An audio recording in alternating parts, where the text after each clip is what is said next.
రాష్ట్రంలో ఎన్డీఏ కూటమి అధికారంలోకి వచ్చి నెల రోజులు కూడా కాలేదు. అప్పుడే వైసీపీ విషప్రచారం మొదలుపెట్టిందన్నారు టీడీపీ నేత కాల్వ శ్రీనివాసులు. తక్కువ సమయంలోనే ఇచ్చిన హామీలు నెరవేర్చుకుంటూ ఎన్డీఏ ప్రభుత్వం ముందుకు వెళ్తోందన్నారు.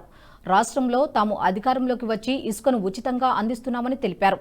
గత వైసీపీ ప్రభుత్వ నిర్వాకం స్వార్థంతో రాష్ట్రంలో నిర్మాణ రంగం కుదేలైందని మండిపడ్డారు. వ్యవసాయం తరువాత అతి ఎక్కువగా ఉపాధి కల్పించే నిర్మాణ రంగాన్ని జగన్ నిర్వీర్యం చేశారని విమర్శించారు కాల్వ శ్రీనివాస్. ప్రభుత్వం చంద్రబాబు నాయుడు గారి ప్రభుత్వం.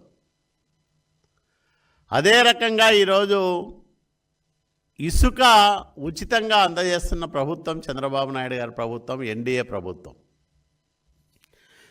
మీరు మీ నిర్వాకం వల్ల, మీ స్వార్థం వల్ల, మీ ధనదాహం వల్ల 5 సంవత్సరాలు ఆంధ్రప్రదేశ్ రాష్ట్రంలో నిర్మాణ రంగం కుదేలైపోయింది.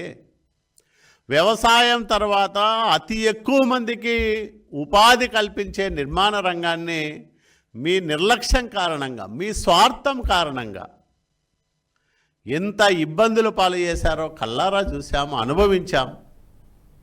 ఈ వీడియో మీకు నచ్చినట్టయితే లైక్ చేయండి, 10 మందికి షేర్ చేయండి. అలాగే కామెంట్ల రూపంలో మీ అభిప్రాయాలను మాతో పంచుకోండి. Nationalist hub group of channels ను సబ్స్క్రైబ్ చేసుకుని తెలుగునాట జాతీయవాద జర్నలిజాన్ని ప్రోత్సహించండి. ఈ వీడియో కింద ఉన్న బెల్ ఐకాన్ పై క్లిక్ చేయడం మర్చిపోవద్దు.